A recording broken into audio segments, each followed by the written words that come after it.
সেই সময় বামদেব এত প্রসিদ্ধ ছিলেন না। বামদেব নিজের হাতে মাকে সাজিয়ে নৈবেদ্য ভোগের সব উপাচার একসঙ্গে মেখে নিজেও খেতে লাগলেন আর মাকেও খাওয়াতে লাগলেন। নিজে জল খেয়ে মায়ের মুখেও জল দিলেন।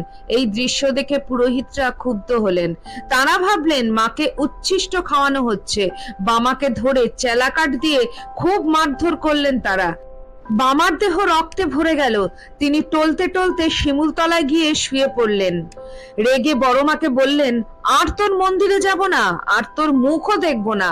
তারপর যন্ত্রণায় ছটফট করতে করতে গর্ভধারিণী মাকে ডাকতে লাগলেন। গর্ভধারিণী মায়ের কানে এ খবর পৌঁছলে তিনি দৌড়ে বামার কাছে এলেন। কাঁদতে কাঁদতে বললেন, তোর খুব কষ্ট হচ্ছে বাবা?